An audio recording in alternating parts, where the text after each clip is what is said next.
Full of frustration, full of despair. Two British football fans have had enough. The MLS UK Show. Hello and welcome to another episode of the MLS UK Show. I'm Henry Hewitt, and as always I'm joined by Elliot Holman. Elliot, it's a beautiful day here in the UK where sun is shining. We get to talk about MLS for the first time in ages, and it has to be the Monday after Orlando beat Atlanta. Yes. Oh, I was so desperate to do a podcast this week. Oh, isn't it so sweet? In all seriousness though, do you remember there was, it just feels so long ago, but there was genuinely a time where Orlando had never beaten Atlanta, couldn't get near them. And I remember celebrating, there was a draw once, and I remember celebrating, we held them to a draw. I think, it's great to get a 3-0 win. Could have been a lot more by the looks of it. But I think the more bizarre thing for me is, and great thing is just looking at how far Orlando have come under Oscar Pereira, and with this front office kind of strengthening the side a little bit, it's bizarre looking back thinking that Atlanta were so much stronger for such a long period of time. So thank goodness. I'm not even gloating. I'm just glad. I'm just pleased. I'm relieved. Yep, longer days. I long for the days that Atlanta would just beat Orlando, let alone not lose to them.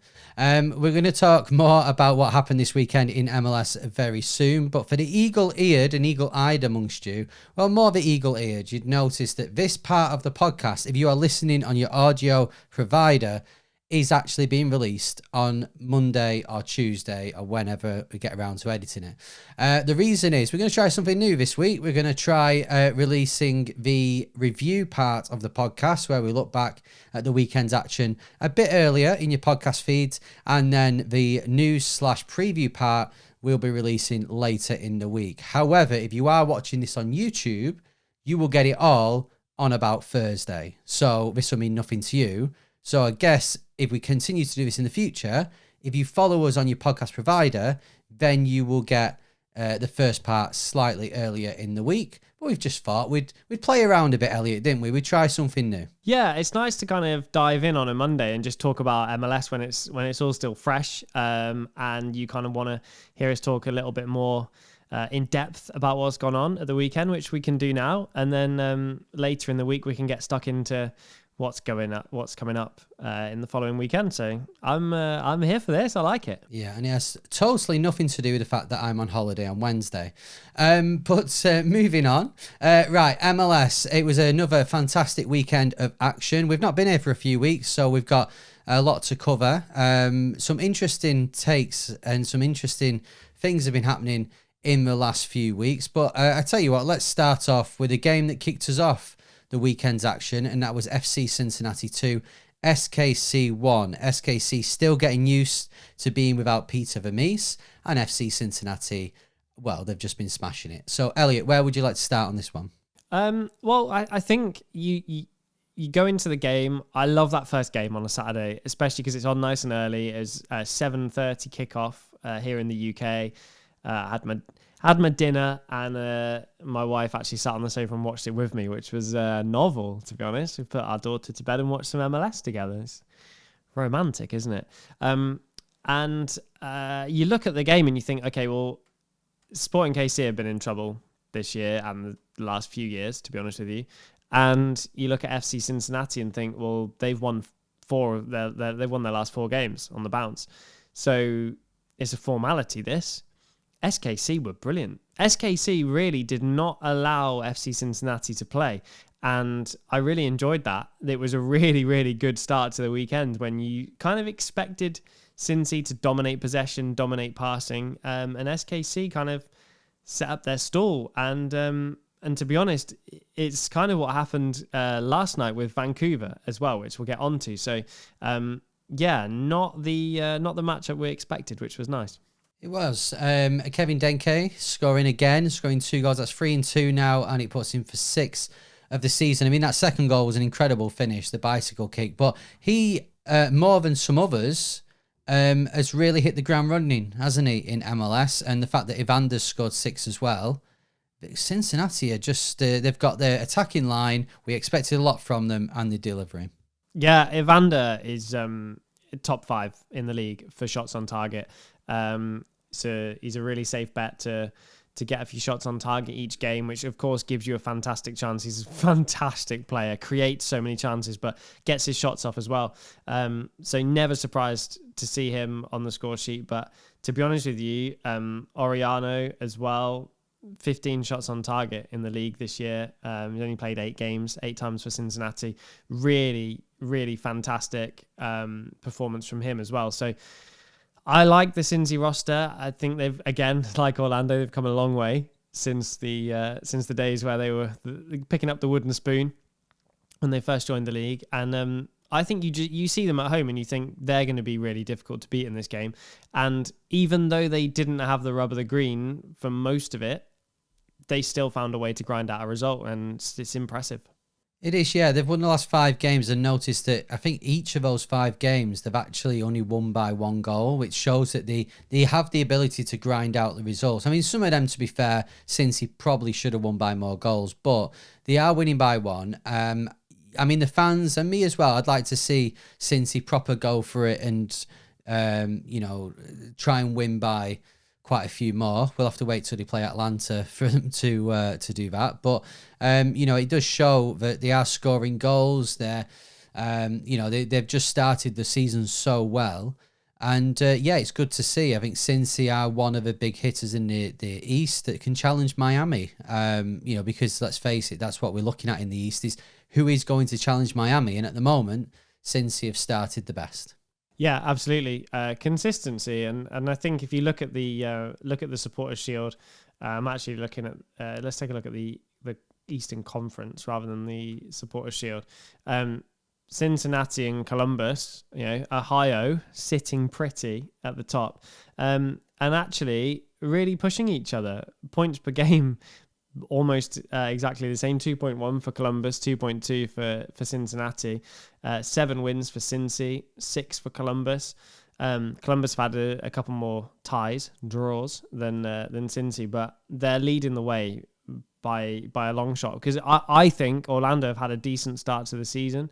I think both the New York sides have had a decent start. I've watched a lot of Nashville, and they're all in and around there. But Orlando already 7, 8 points off the top spot. So Cincinnati really, really pushing everyone early doors, which is good. Stretching their legs early doors after 10 games. Yeah. And just a note on SKC, obviously still getting used to life without Peter Vermees. They're still adjusting. They've had some good results. They beat San Jose 5-3 last week. They seem to be scoring goals and conceding them. So, I'm sure SKC would like to sort out that head coach as soon as possible.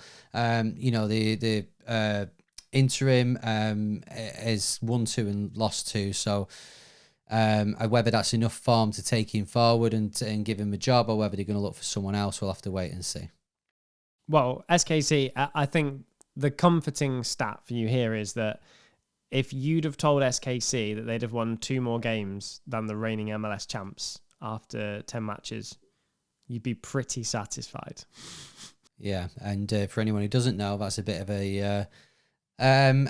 a teaser for who we're going to talk about later on in the show, and defeats yet again. You looked there at the Eastern Conference, and down in 3rd is Philadelphia Union. 2 3-0 victories in a row. The latest one against DC United on Saturday evening. And Ty Baribo didn't score, so they're sharing the goals about. Yeah, well, it's bizarre because I've watched quite a bit of Philly this year, and I haven't seen him score. I haven't seen him have many shots. So when you look at the standings and you see how much he's helped Philly to 3rd place in the Eastern Conference, it's a little bit baffling, but fantastic start. 6 wins from 10 games for Philly. Baribo clearly a huge talent, going to be instrumental for them. It's Baribo versus Evander, I feel, at the top of the East. And it's nice for Philly as well. Obviously, Jim Curtin left at the end of last season, and it's all new, it's all fresh. And as we've seen with plenty of other clubs within MLS and the wider footballing sort of leagues, that when you have a manager who's there for a long time, when you make that change, sometimes it can be fresh and exciting and you can do well like Philly are doing. Most of the time, no, you do tend to get a bit of a bleak sort of period, a period of getting used to the new regime. So it's good for Philly that they've not got that. DC United, I mean, you talk about bleak and DC United seem to go hand in hand over the last few years. Obviously a loss again at the weekend, and this is now 4 out of the last 5 they've lost. Yeah, it's the same old, isn't it, for DC United this season so far? Well, they've lost half their games so far, which is not great playoff form. You want to be doing a little bit better than that. The thing for me is how can the rest of the team step up? Because you've got Benteke, who was, of course, a mega star last year for not just for DC United, but in MLS, top goal scorer. And already in MLS in 2025, he leads he's played 9 games. He's had 21 shots on target. It's the most in the league. Mukhtar is the only one who's close with 19. And I think obviously he didn't play at the weekend either, so they missed Benteke. But it's like even when he plays, it's not enough because the rest of the team are not pulling together. They're not gelling. They're not doing their jobs. But there have been signs for that last season. It's like this hasn't been addressed. This hasn't been fixed, and that's the concern for me.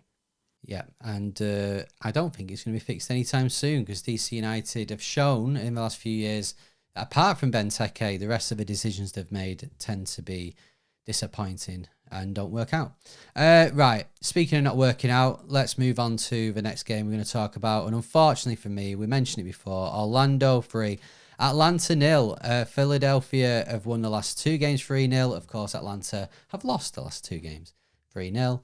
And I watched the wrap-up the other day, and Taylor Twellman called Atlanta his biggest disappointment of the season, even more than LA Galaxy. I think that tells us everything so far. But before we talk about the negative, Elliot, let's talk about the positive. Orlando City, another win, another game where you didn't concede either. Yeah, this has been what's really impressive for me. We talked about the defense for Orlando. I haven't felt, and I know a lot of Orlando fans haven't felt like the defense has really been the same since Antonio Carlos left. And I know, stop going on about it. It was the year before last. I know, but that's what's been missing. It's been Janssen and Schlegel at centre-back. Schlegel, a fan favourite, but mainly for playing in goal in the penalty shootout. Not particularly for his defensive acumen.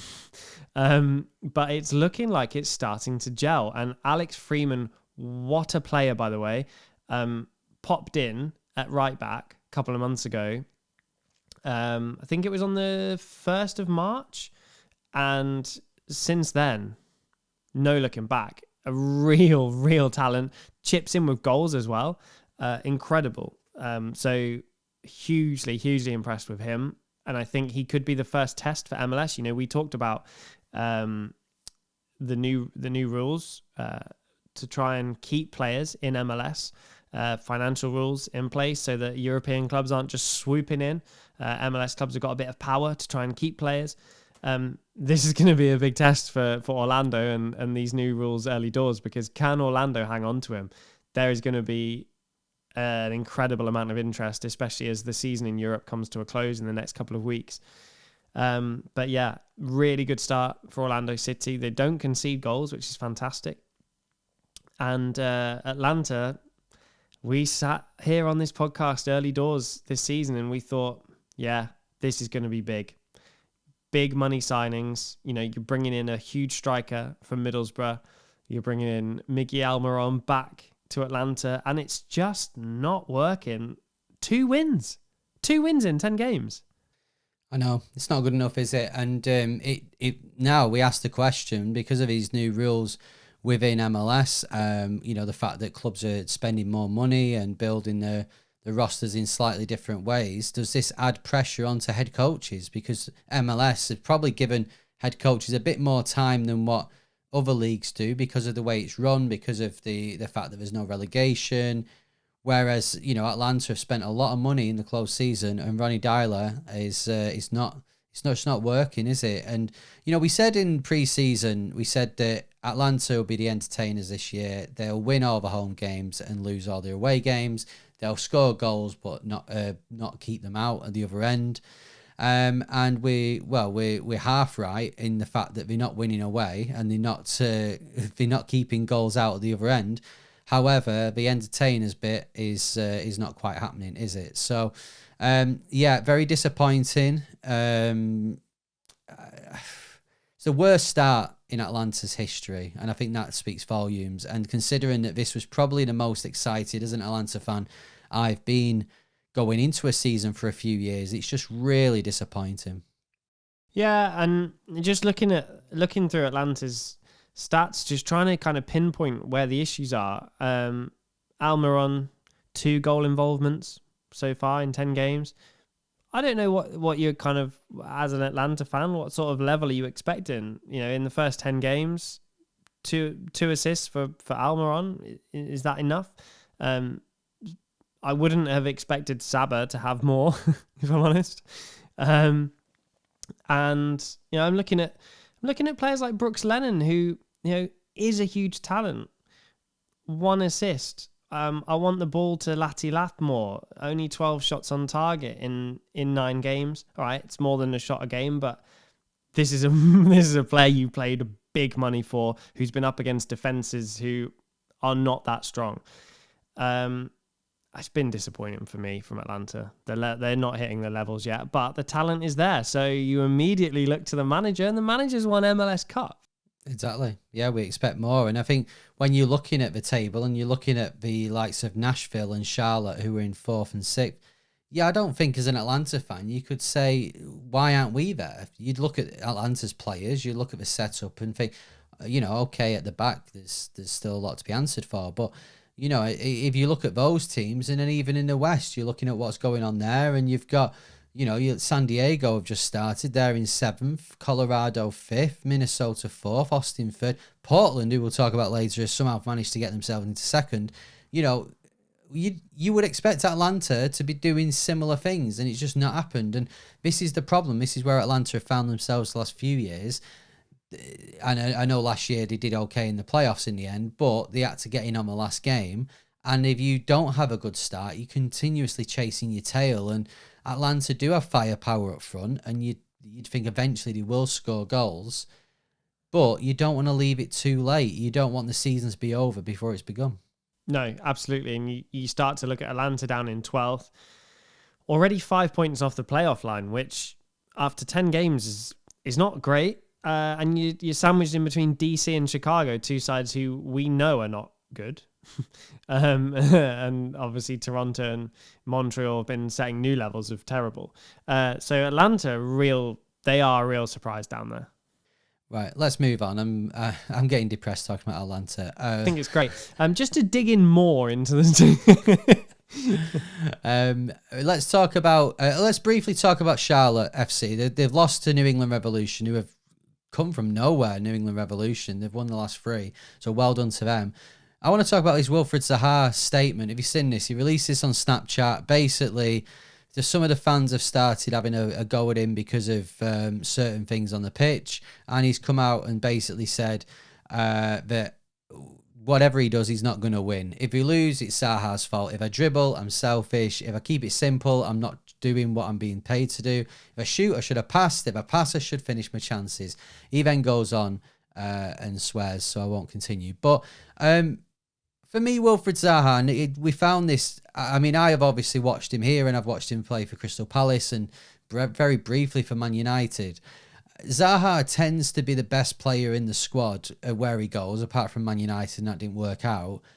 What do you make of his statement? Because to me, it's just someone who's thrown his toys out the pram a little bit, isn't happy with some of the reaction by some of the fans, when actually I'd have just stayed quiet and just done your talking on the pitch. Yeah, I find this interesting. Obviously, there's so many teams now in MLS. You can watch the highlights, but you cannot watch 15 games every week. And so I've watched Charlotte maybe 3 times, I think, this season. And it's interesting because I have been disappointed with Zaha.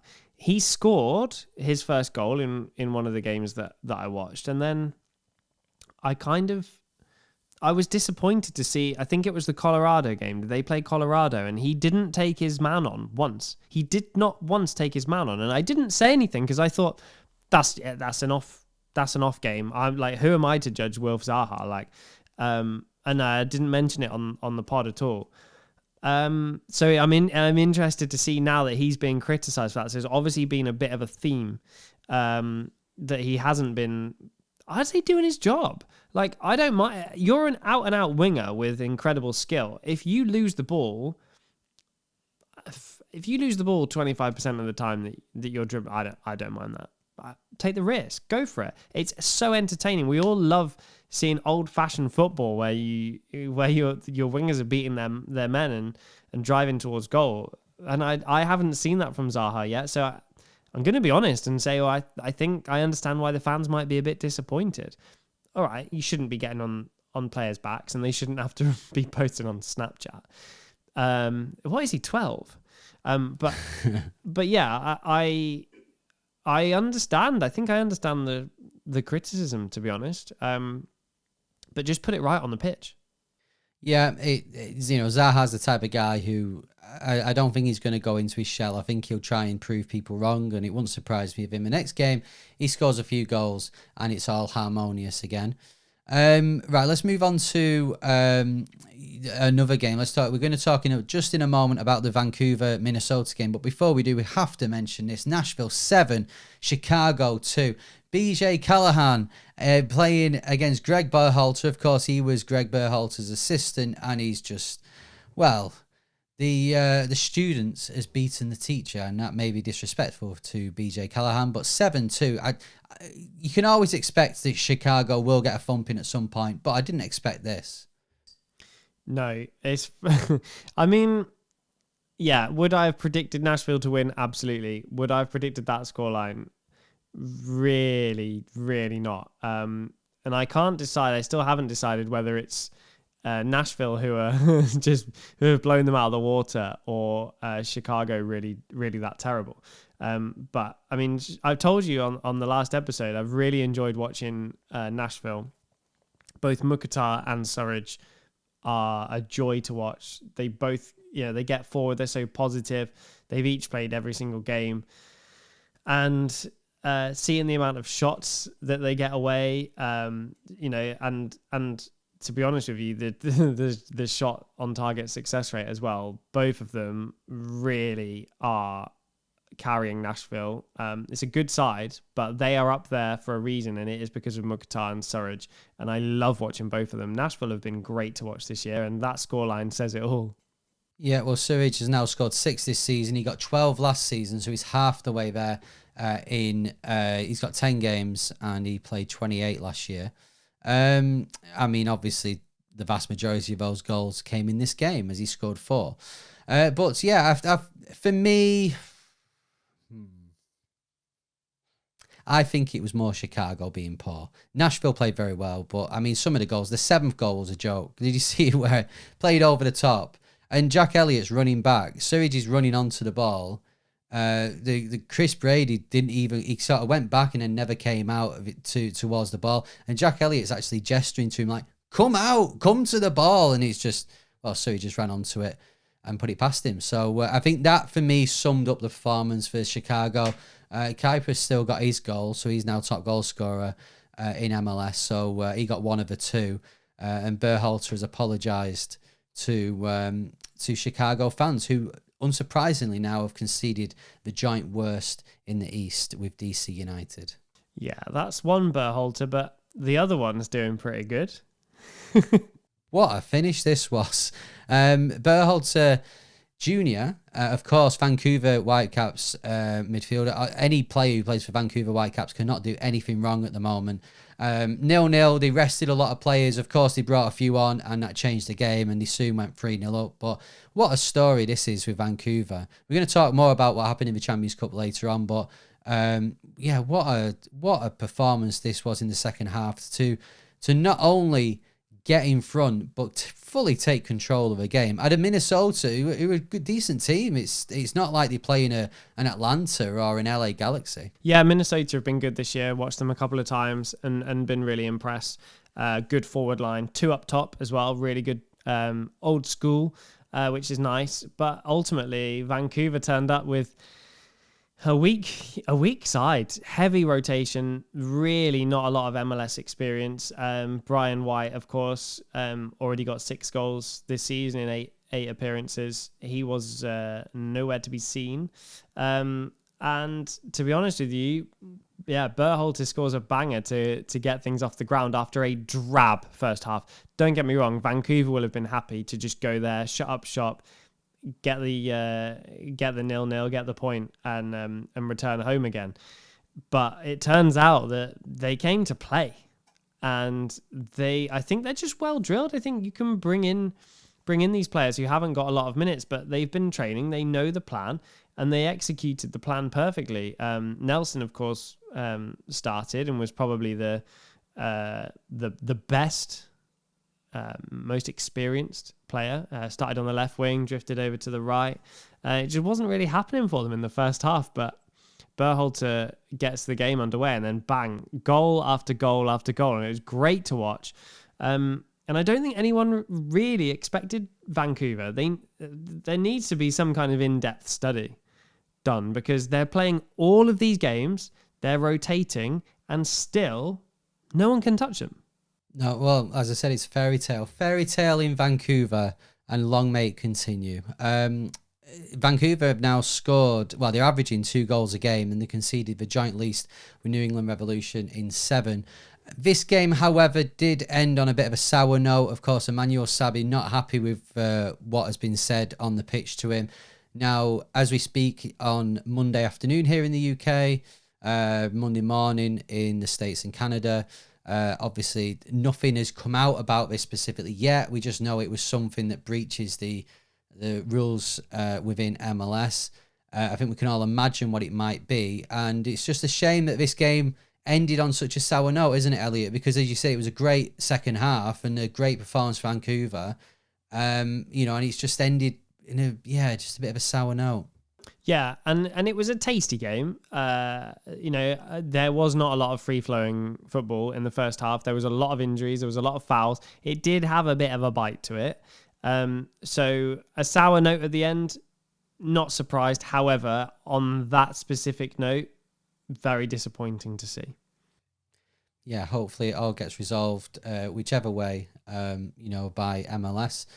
And it's something that we don't want to see continuing in the league. Right, let's move on then to our final game. But before we talk about that, I just need to reference that Inter Miami lost their first game of the season at home to FC Dallas 4-3. They were 3-1 up. Again, just like Vancouver, a depleted Miami team, like some Messi and Suarez on the bench.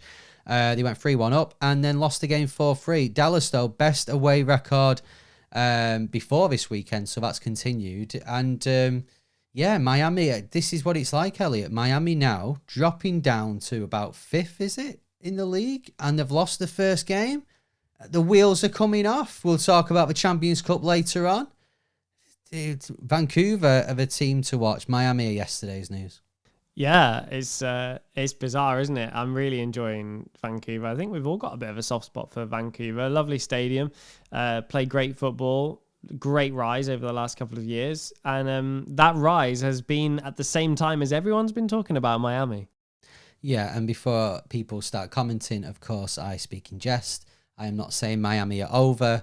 As I referenced, they did have a depleted team. Right, let's talk about our last game for what happened this weekend. And LA Galaxy's poor form continues. However, Portland Timbers, we have been known on this podcast to basically say, why is Phil Neville in a job? They always seem to lose. They're always playing poorly.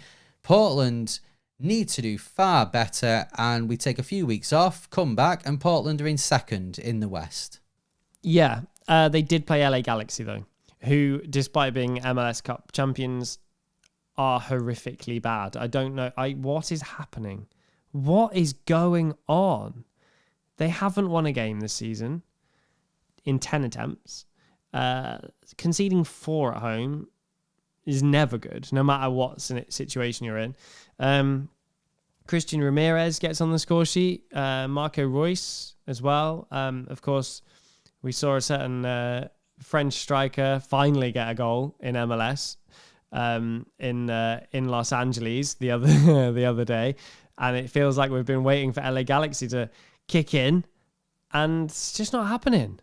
No, it's not. Marco Reus did score, so hopefully that'll push him on now, and we'll see the real Marco Reus, because I think he's disappointed so far in his time in MLS, but then again, so have all of LA Galaxy's players, and we give him some leeway at the start. There had a few injuries, and there's Ricky Puig's still out. We've still got players adjusting to coming back. Pansel had an excellent assist for Ramirez in this game, but yeah, it's just not good enough for LA Galaxy, who find themselves 15th bottom, joint bottom with Montreal in the Supporters' Shield standings, and Montreal have played all but one of their games away from home.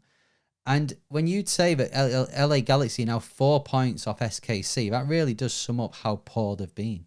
Yeah, it's baffling, and I can't really put my finger on it. I've watched quite a bit of Galaxy this year, mainly out of intrigue. What is going wrong? And you think, well, not loads, because they scored 2 goals at home in a matter of minutes. To be honest with you. Admittedly, they were already 3-0 down at the time. But you can't be conceding 4 goals at home. And I sort of look on paper and think, well, the defense isn't that bad. There's a lot of experience with Yoshida as well. What's going on with LA Galaxy? And the goalkeepers as well, been a lot of rotation. I don't think there's any idea on who the main goalkeeper is going to be for Galaxy. Yeah. And to be honest with you, now, if they kicked into form now, what are they going to achieve? They're so far adrift already. They are, yes. So we'll wait and see if Galaxy can push on. But let's talk about a team who Galaxy will be looking at enviously in Portland Timbers, who are now, well, they've fired up the league. They're suddenly looking like a great team to watch. They're scoring goals. They've scored the same amount as Vancouver. Following a 3-3 draw against LAFC last week, they've now scored 4 against the other LA team in LA Galaxy. Elliot, what do you make of Portland Timbers? Phil Neville's Portland Timbers. Phil Neville's Portland Timbers keeping pace with Phil Neville's former side Inter Miami, of course. Just below them in the table, level on points, which is wild. They've played a game more, but still, I don't think anyone had Portland keeping pace with Miami at this early stage. And yeah, didn't have the best of starts either. So recent forms really, really put them up there. And in terms of the Western Conference, Vancouver are by far and away the best side. But Portland, from nowhere, are the ones that are pushing them. They are, yeah. So that's our roundup of what's happened this weekend in MLS. Just to run through the other results. Toronto 0, NYCFC 1, New York Red Bulls 1, Montreal 0, Columbus 2, San Jose 1, San Diego 1, RSL 3, Houston 2, Austin 0. Austin are at the moment 3rd in the West, so a bit of a surprise there. Let's see, Colorado 1, Seattle 1, and LAFC 2, St. Louis 2. But Wagner in that game scored 2, had a chance to score a second at the time from the penalty spot and missed. But St. Louis have finally scored more than 1 in a game. So hopefully for the neutral's sake, they can start kicking on now and scoring more goals, because considering them and then New England Revolution haven't scored many and haven't conceded many, so they're the boring teams at the moment. It's okay to be boring, because Orlando have had quite a few 0-0s and then started smashing it. A couple of back-to-back 3-0 victories, so there's still hope. MLS UK Show with Elliot Holman and Henry Hewitt. Welcome back to the MLS UK Show. Right, it's time now to look at some of the biggest news stories in MLS across the last 7 days, but also the last 2 or 3 weeks since we last recorded an episode. And the big news has all come from the trades that have happened as we hit the deadline. Right, let's start off with one of these then. I tell you what, let's start off with MLS UK legend Johnny Russell going to RSL. Johnny Russell, he's behind me. I'm glad he's back, so now I don't have to change the picture behind me. Still going strong. Yeah, Johnny Russell, where have you been? Yeah, RSL, good fit. Keeping in the Western Conference, where he feels like he belongs. And yeah, it's a really good roster strengthener, isn't it, for RSL? Robert Taylor has departed. He's gone to Austin FC. Robert Taylor being just last year, he started the season so well. I think we joked on the podcast on our social media that in the future when Messi does his favourite 11 players he's played with, that Robert Taylor would be in that amongst the great names for Barcelona. But he's kind of gone quiet again. And I don't know, personally, I think a fresh start, he's proven he can do it in MLS, so a fresh start at Austin could do him good. Yeah, it's a great play. You know, Miami have got a fantastic roster, so I think if you're cut from that roster, you don't feel bad about it. You just go and ply your trade elsewhere. He'll be a fantastic signing for Austin. Started 2 games this season, got himself on the score sheet. You know, he's had as many shots on target as Suarez has, and Suarez has played 8 games. There's a stat for you. Right, moving on to the next one. There's so many that have happened. We can only mention a few, but Frankie Amaya's come back to MLS. He's on loan at LAFC. Of course, we remember him for his time at Cincy and New York Red Bulls. What do you make of this, Elliot?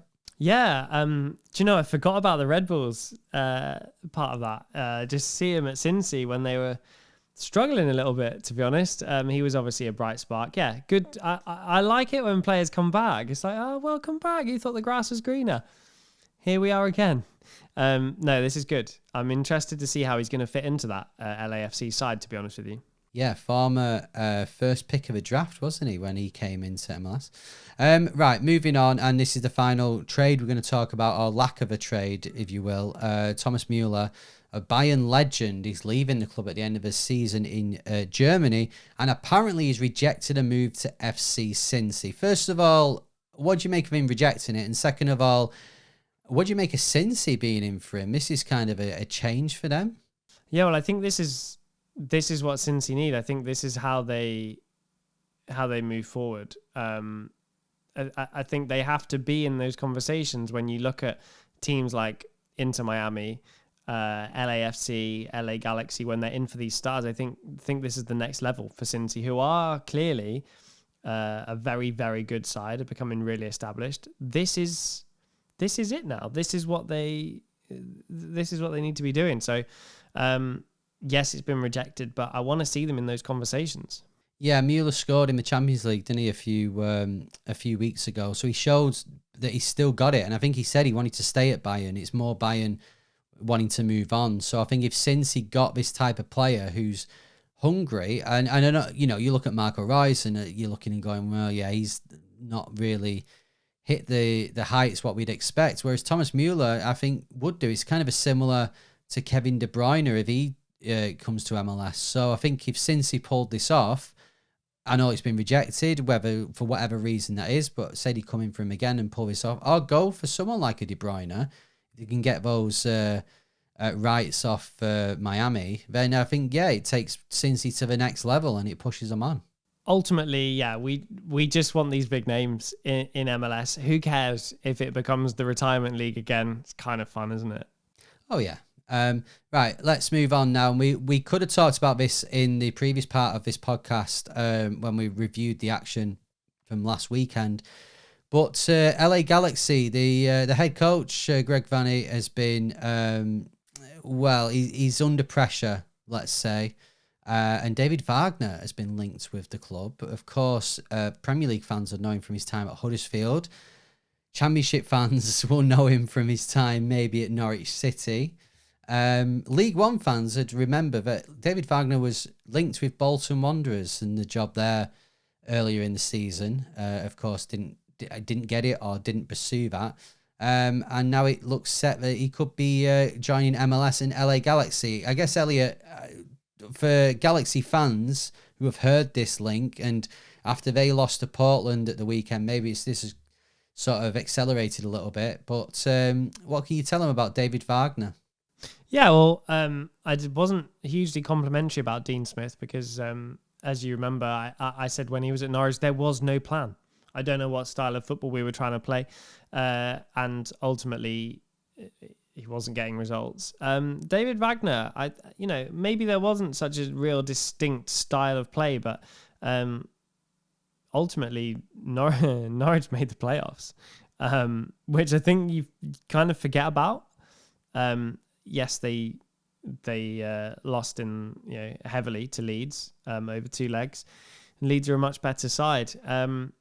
But ultimately, that's a really good season for David Wagner, who had a very limited squad to work with. He was replaced by Johannes Hofthurup, and who's already been sacked. Jack Wilshere now in charge at Norwich. So, I support this. I think this would be a fantastic move. It's a shame that it's Galaxy and that it's a coach who's just won MLS Cup, who's in line to lose his job. But ultimately, no wins in 10. I mean, I don't think you can have any complaints at that point. No, you're right. Results. I've said on the previous podcast, part of this episode, that and MLS head coaches aren't as under pressure, say, as in Europe.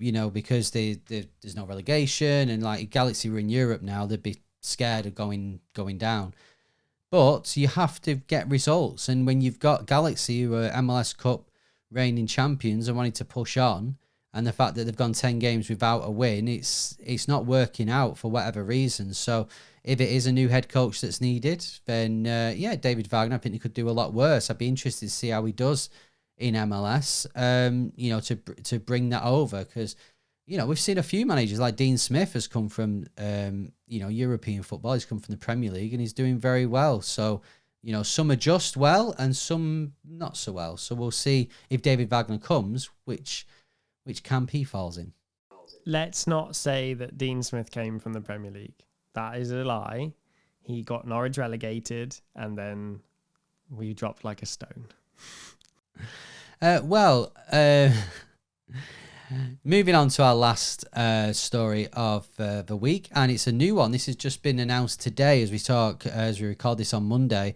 The Black Knight Football Club, which Bournemouth from the Premier League are a part of, have announced a partnership with Elliot's own Orlando City. They've already teamed up with Kyoto Sanga in Japan, and part of the deal is that players go over and train with Bournemouth, I think, and there's like a partnership there with players. So Elliot, Orlando City, we could be seeing, some of them players go over and train with Bournemouth, and maybe some Bournemouth, some players who need to go out on loan come to Orlando. What do you make of this? Oh, my two loves, Bournemouth, where I went to university and lived right by the beach and just had the best time. Teaming up with Orlando, where I just fell in love with MLS, is a dream. It's a dream. Someone wake me up. Unless it was Norwich, this couldn't be more perfect. I like this, and I think it's really important. I love Sanga. They're my favorite team from over there as well. I think it's really important that different leagues, different cultures, different continents are all learning from each other. I think it's really great, and I've seen this a little bit with Norwich City over the years, and I love those kind of affiliate club partnerships. And ultimately, this is a really well established now Premier League team that Orlando have teamed up with, and that can only be a good thing. Sure, well, we'll wait and see. I can't wait to see some Orlando players over in Bournemouth. Before we have a look forward at what's happening this weekend, we need to mention this Champions Cup semi-final second leg. This is massive. Vancouver beat Miami in the first leg. Incredible performance from Vancouver. Obviously going back now to Chase Stadium. Both teams rested a lot of players at the weekend, but you'd fully expect for Miami, Leo Messi and Luis Suarez to start again. 2-0 is it's a gap, but it's not unattainable, isn't it? How big of a upset, how big of a result would this be if Vancouver can keep Miami out and make the final? Well, you should never count out Lionel Messi, especially in European, when you've seen like the Champions League comeback, the famous comeback. But this just cements how incredible Vancouver have been. We said at the start of the season, if you remember, Inter Miami need to win something. They might need to sacrifice the league, but they need to win something with Messi. This is, of course, their chance to do that, or maybe it's the other cup competitions which are coming up over the summer. But ultimately, we said, they'll have to make a choice. Vancouver haven't done that. They've rotated and they've remained really, really strong in the Champions League and really, really strong in MLS. So kind of putting Miami to shame a little bit. And let's be honest, Miami's roster, maybe this is where this tactic comes a little unstuck. They've got fantastic players, but Vancouver have got that money spread much more wide. They've got a bigger roster with more depth and no absolute superstars. And maybe that's the answer. Maybe. We'll have to wait and see it. Like, as I said before, it's a proper fairy tale story at Vancouver. And, we just can't wait to see how far they can go. And making Champions Cup final. Listen, I know I said it was an upset, and that might be doing a disservice to Vancouver, but you've got to think with Messi in that team and Suarez, it would be a bit of an upset, despite how well Vancouver are playing. But I think from a Miami point of view, when you look at the competitions they're in for this year, Leagues Cup, they've already won that. So, I think that can be put to the bottom of the list for them. MLS Cup, obviously, is at the end of the season, and that's something they'd love to win. I think this is the one. Realistically, are they going to win the World Club Championship or whatever it's called? Probably not. I don't see Inter Miami with some of them big European sides and that. I don't see Miami winning that. So this is the one for me. And if they falter at this stage, not even in the final, but in the semi-final, to a team in MLS as well, I think that's a massive underachievement and a massive disappointment for them. I agree, but I think that's how good Vancouver are. I think what they're doing is seriously unprecedented to be competing on both fronts on a real top level. And that's what Miami need to be looking to achieve. It sure is. Right, well, let's have a look forward to this weekend's action in MLS then. Of course, by the time this goes out, we will know who is in the Champions Cup final. So good luck to both of those sides. But yeah, we'll wait and see whether it is Leo Messi or Brian White who will be in the Champions Cup final. Right, looking ahead then to this weekend. Of course, we've already spoken midweek about the games in the Champions Cup. There's some Canadian Championship games as well. So Toronto and Montreal are playing. We'll go through the fixtures in a moment, but who are the teams you're looking for this weekend? Who needs a win? Who do you want to see? Can they push on in form? Who are you looking at? Well, I'm looking forward to, as always, the early kickoffs on a Saturday. I clear my schedule and I just get stuck in. And it's Atlanta who, let's be honest, they need a win. They're back at home at the Benz, but they face Nashville, who are in phenomenal form. We'd already talked earlier on in the week about Mukhtar and Surridge, two fantastic players at the top of their game, two of the best in MLS right now. They're going to cause Guzan problems. Guzan is not up to the task at the minute. Arguably hasn't been for a long time. All eyes on Atlanta this weekend. And then Miami, are they able to, just touching on what we spoke about just then with the cup competitions, are they able to go and compete? Do they have to rotate again? Are they going to drop points at home against New York because they have to rotate because of the midweek game against Vancouver? For me, Orlando have got a huge opportunity away at Chicago to really, put Chicago to the sword. Orlando seem to be free scoring at the minute. Chicago wouldn't be able to deal with that if Orlando turn up. So, and maybe nice little battle in the West between San Jose and Portland. Portland, if they continue this form, they are going to be hot on the heels of Vancouver. It will be, yeah, and it'll be interesting to see how Vancouver do. They're at home to RSL, based on what happens in the week against Miami. Right, yeah. I mean, obviously, I'll watch Atlanta, Nashville. If Atlanta can keep it below 7 and do better than Chicago, then that is an achievement, I guess. Elsewhere, I tell you who I'm looking at. I'm looking at LAFC. They've not got a Champions Cup anymore. They're at home to Houston, a game you'd expect them to win, just like when they played St. Louis. And I'm looking for LAFC now to really push up the table. They've had a few draws recently, and they find themselves in definitely a lower position than what they'd expect to be at the end. So yeah, I'm looking at LAFC, see if they can push on. Yeah, nice. The final game of the weekend is Sporting Kansas City versus LA Galaxy in a competition of who can be more terrible. LA Galaxy go into the match as favourites to be worse. But let's see. Let's all tune in and find out. Yeah. And elsewhere, Montreal are at home against Philadelphia. So shout out to Montreal, who I always feel sorry for Montreal having to play so many games away from home at the start. But they naturally find themselves bottom of the West, so they'll the East. LA Galaxy fans, you're not getting off that lightly. So we'll see how Montreal can do now. They'll have some more home games. So to run through the fixtures, we've got Atlanta v Nashville, Toronto v New England. Toronto need wins, don't they, as well? Columbus v Charlotte, DC United, Colorado, Miami, New York Red Bulls, Montreal, Philadelphia, Austin, Minnesota, Chicago, Orlando, San Diego v Dallas, Vancouver, RSL, LAFC, Houston, San Jose v Portland, Seattle v St. Louis, New York City FC versus Cincinnati. That's on Sunday evening. And then, as Elliot said, the battle to avoid being, just the worst team in the West. That's LA Galaxy travelling to SKC. Lots to look forward to there. It's going to be a busy weekend for me. Thank goodness for Apple TV. Yes, all hail Apple TV. Right, well, that's it from us for this part of the podcast. Now, as I said at the very start of, if you're listening to on audio, this was the very start of the episode that went out on Monday or Tuesday.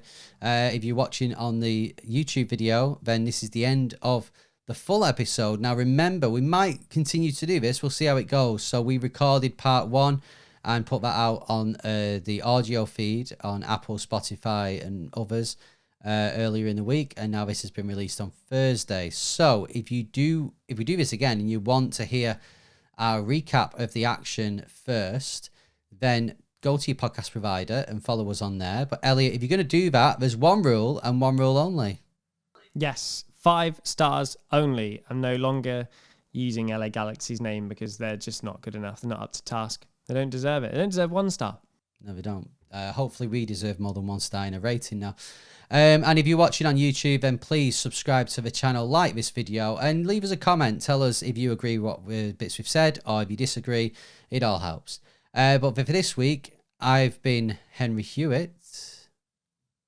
And I'm going to sound more sure and certain about my own name. I've been Elliot Holman. I forgot that we were doing this on video, and I'm going to have to wave. So here you go. Thanks for watching. See ya.